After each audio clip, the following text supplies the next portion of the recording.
Well, welcome everybody to Downtown Harbor Church. If it's your first time here, my name is John, lead pastor. Appreciate you guys coming on out. So as Adam said, we are kicking off our brand new series today that we're calling If Only. Did I get it up here? If Only. There it is. I think he called it Only If, but you know what we're talking about. And over the next few weeks, we're going to be exploring 4 beliefs. I'm calling them beliefs because I didn't really know what to call them, but 4 beliefs that we often hold that we think will make our lives better or will bring us happiness, or maybe these things are just holding us back in life. In other words, if only I had this, if only I had that, if only I were this or were that, then I'd be happy, then life would be good, then fill in the blank, We're going to find out the impact that these beliefs have on our life, and then we're going to find out what God has to say. So today what I want to do is I want to talk about a belief that is more relevant at this moment in time than ever before, okay? Never in the history of the world were more people pursuing this thing than they are right now. And if you look at the studies that are out there, and I'm going to show you a couple of those studies in a bit, more people than ever are saying, if only I were famous, then I'd be content. And I'd be happy, then life would be amazing.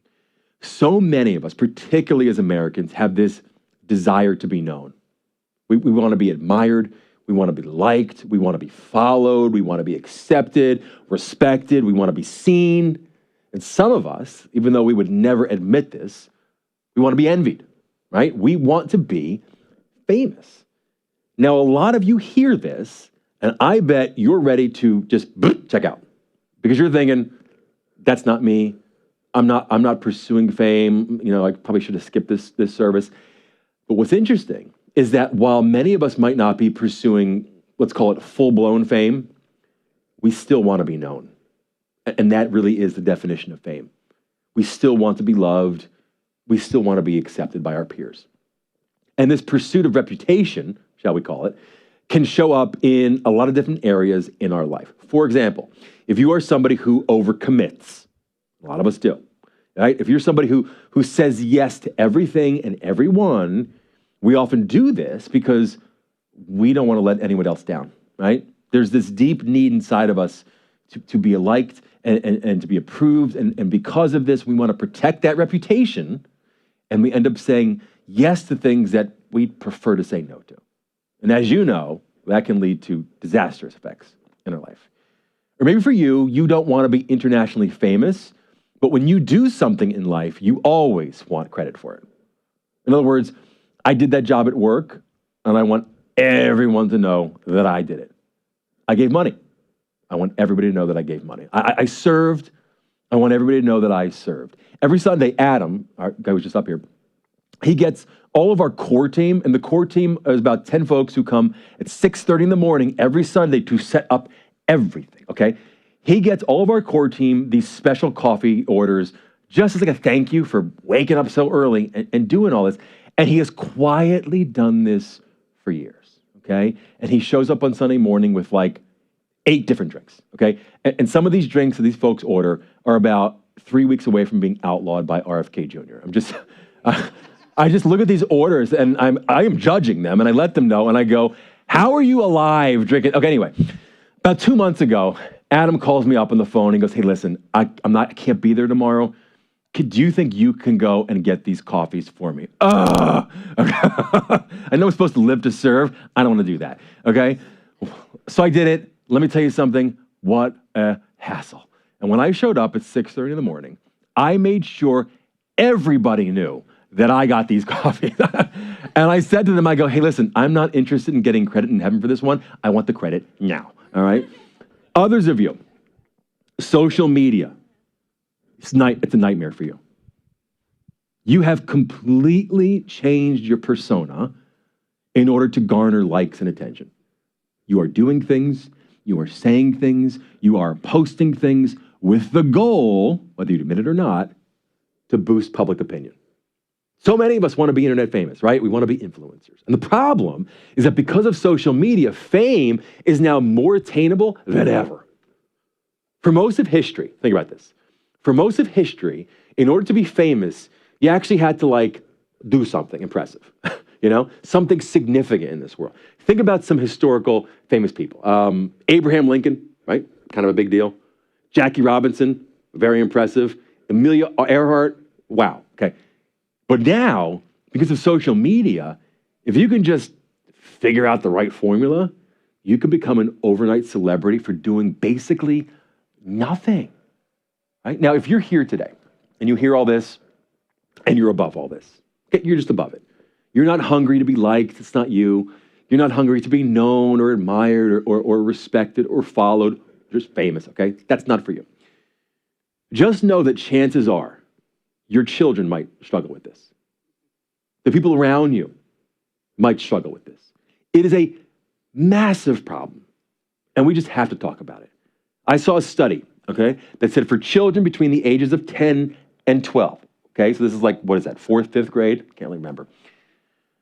Their number one goal in life, as they get older, wasn't to be financially secure, wasn't to get advanced degrees.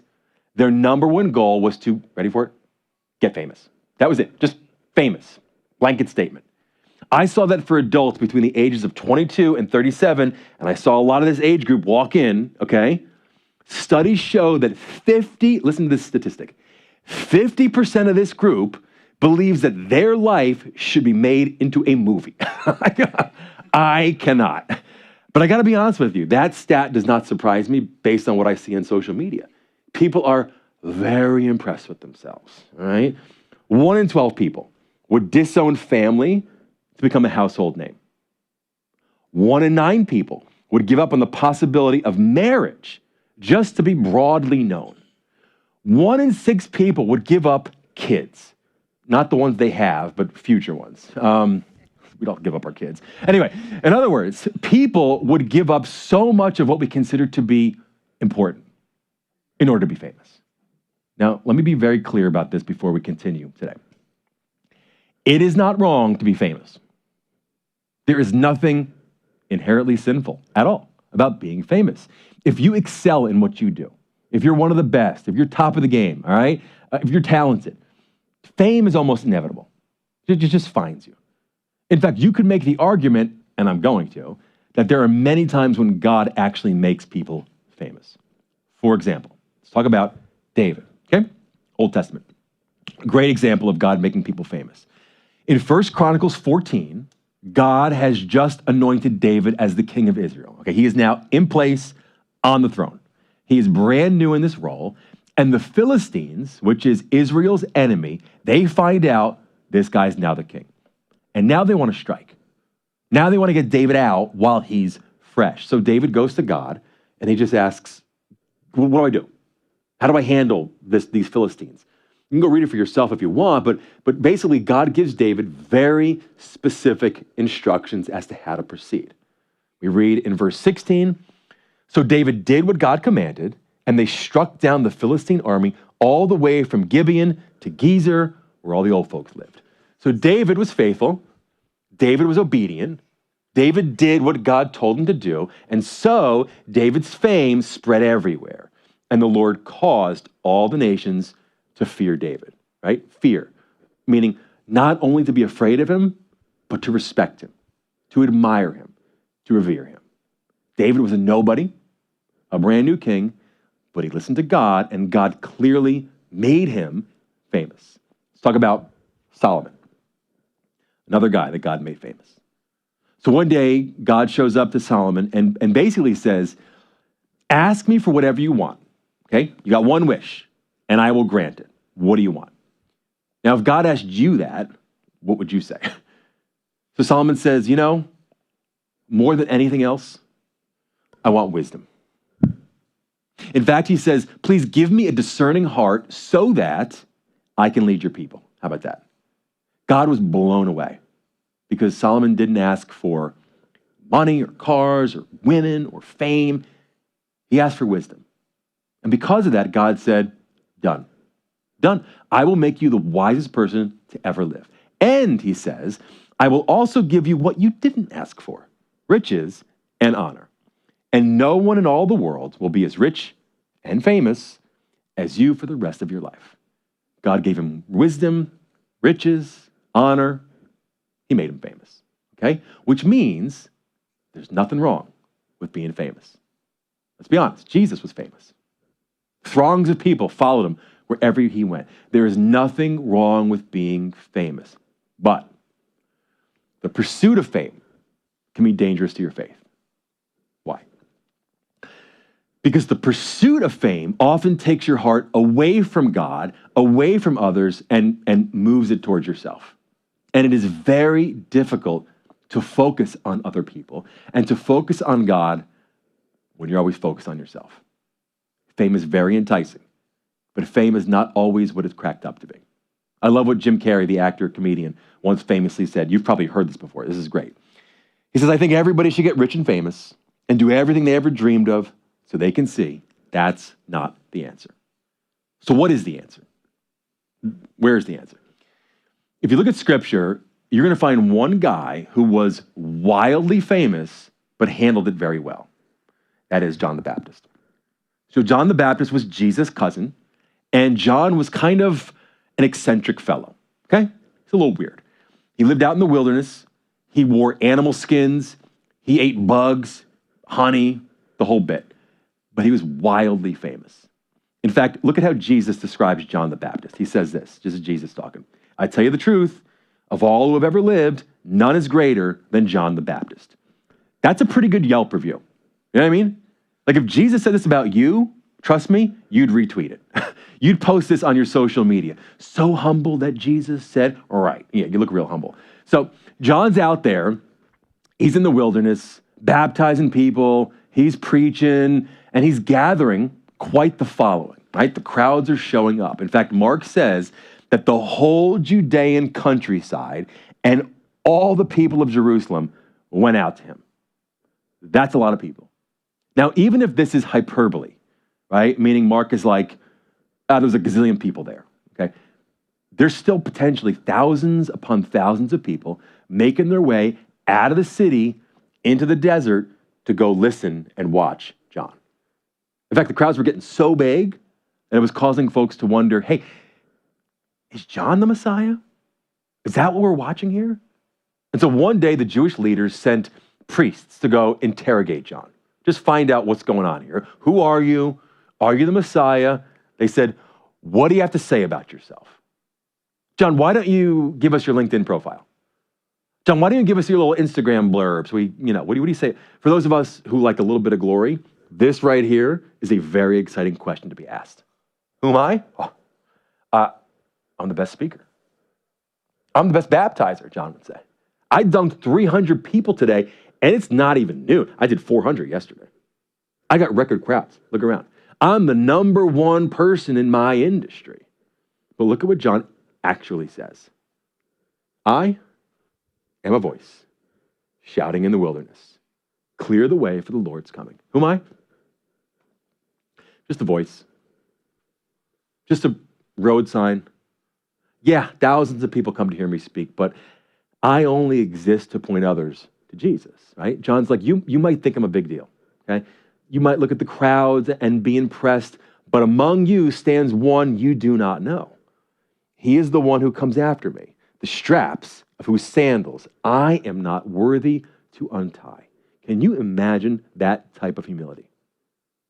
I mean, this is John's chance to capitalize on this fame. This is his chance to get brand deals. This is his chance to get that blue check mark on Instagram, right? I'm a verified big deal. Okay. But instead, what does he say? I can't even shine the guy's shoes. Then he takes it a step further. He says of Jesus, he must become greater and greater. I must become less and less. Because it's never been about me. It's never been about my name being known. It's always been about Jesus. Less of me, more of him. How do we start to incorporate this type of mindset into our own lives? How do we do this in a culture that glorifies fame? How do you do this in a culture that creates a desire for a 10-year-old to think fame is what I need? How do you do this in a culture that pushes so many of us to sell ourselves out on social media, to self-promote, to self-aggrandize? It boils down to motive. I want to ask you two very pointed questions, and I really want you to be honest with yourselves. All right? First question, who are you representing? Okay, when you leave your house in the morning, when you show up at work, you show up at school, when you talk to other people, when you post on social media, who are you representing? Now, here's who Paul says that we should represent. In a letter that he wrote to a group of Christians in the city of Corinth, he said this: so we are Christ's ambassadors. Pause. What's an ambassador? An ambassador is an official sent on behalf of one country to another, right? An ambassador represents the home country. And Paul says if you're a follower of Christ, which many of you in this room are, then you're an ambassador of Christ. That's who you are. And when you're out in the world, you represent heaven. He goes on.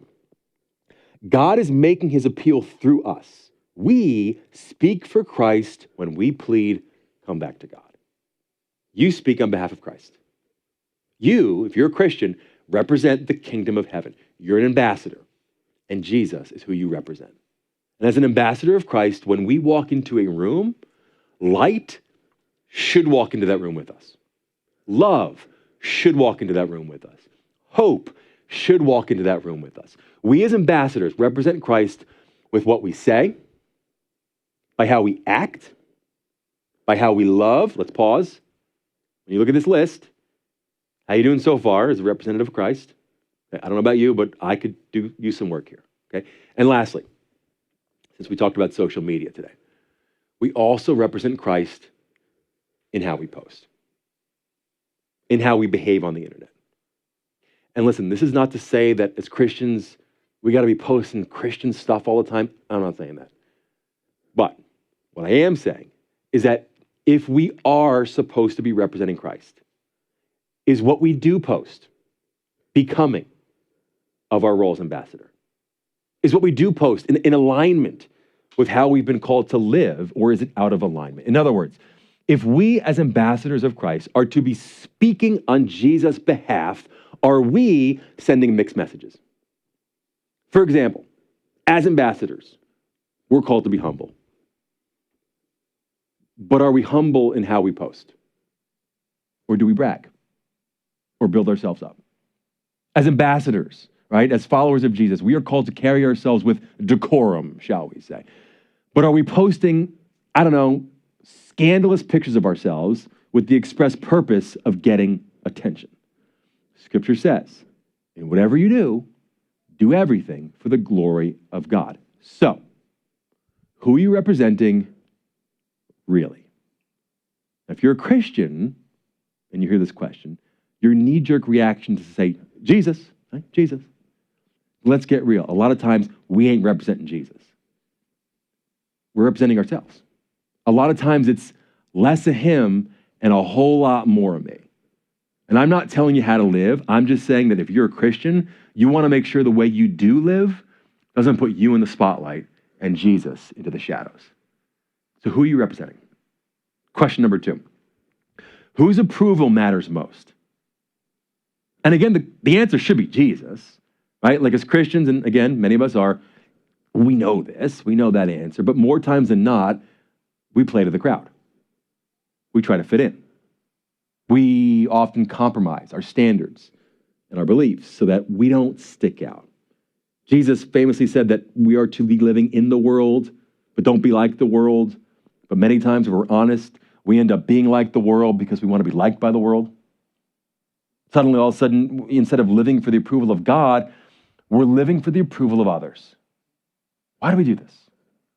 Why is it that so many people today crave being known, crave being noticed and admired and respected, crave being followed or being popular, being famous? Psychologists tell us something interesting about this desire for fame. They say that the desire for fame is often rooted in injury and neglect. Okay, you go read the documents, they say that, number one, this is not a hard and fast rule, but many, many times, if you find yourself with this craving to be noticed, to be known, to be admired, or to be loved, chances are, at some point in your life, you felt insignificant or were made to feel insignificant.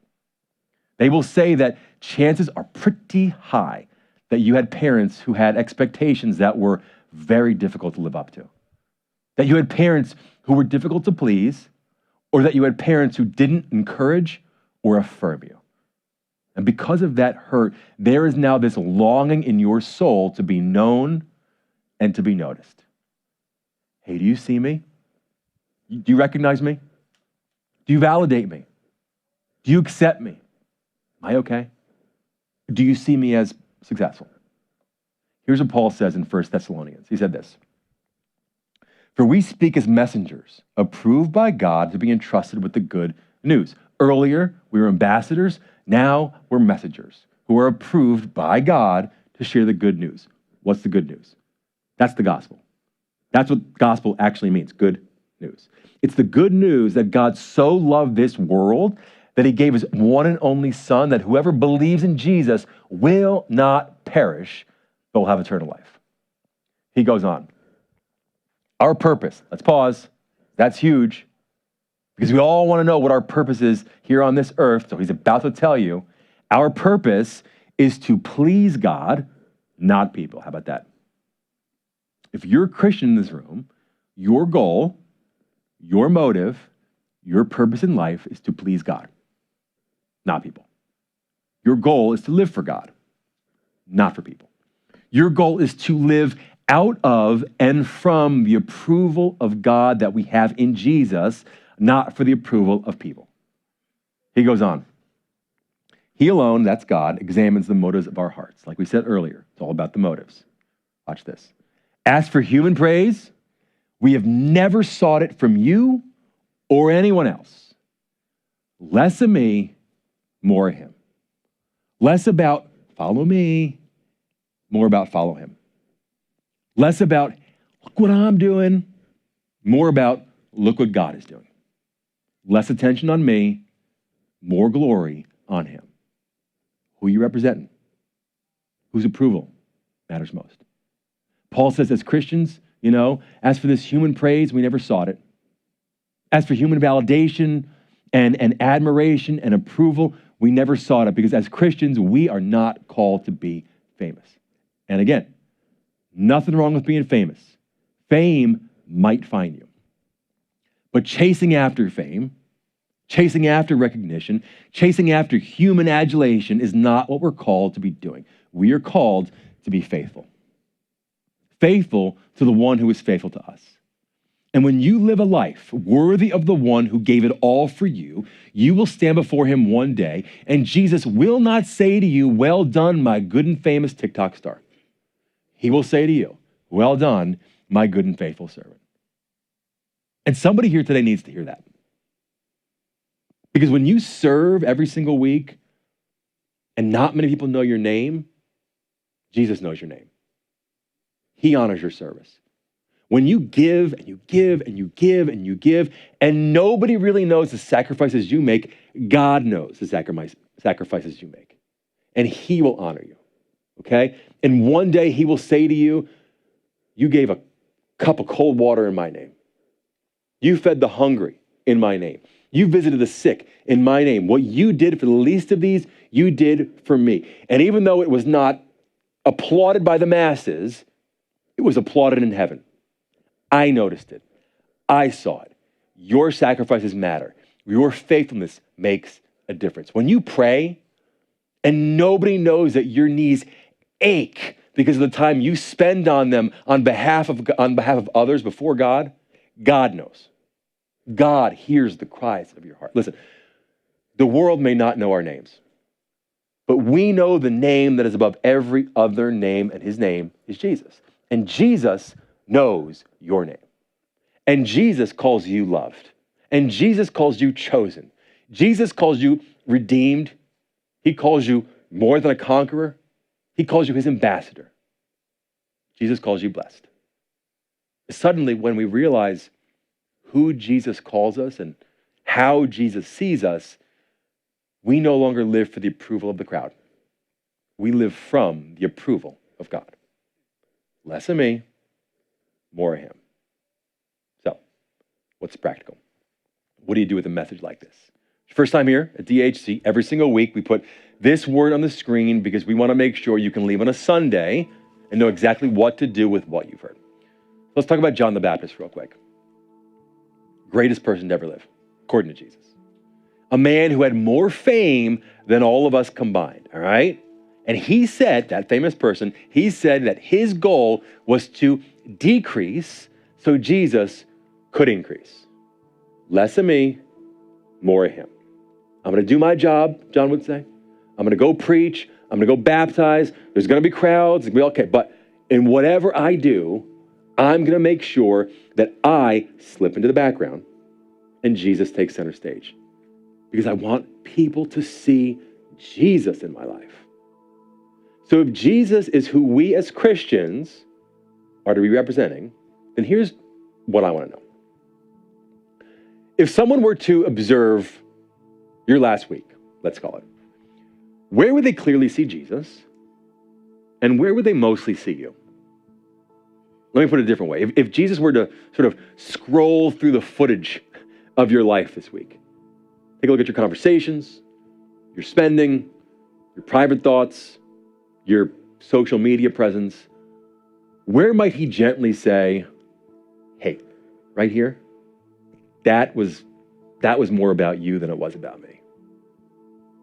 Where were those times where you were protecting your image more than honoring God? When was that time where you needed to be right or noticed or validated, and that outweighed your call to be loving or faithful or obedient? When were those moments when you chased after comfort, you chased after approval or control instead of trust and surrender? And lastly, I would just ask, as you sort of go through the footage of your last week, what is one area in your life where Jesus might be inviting you to shift the focus in this coming week from self to surrender, from applause to obedience, from being seen to being faithful? Listen, because it's important. Jesus is not asking you to erase your personality or for you to disappear. He's just inviting you to realign your heart and your motives. Let me pray for you.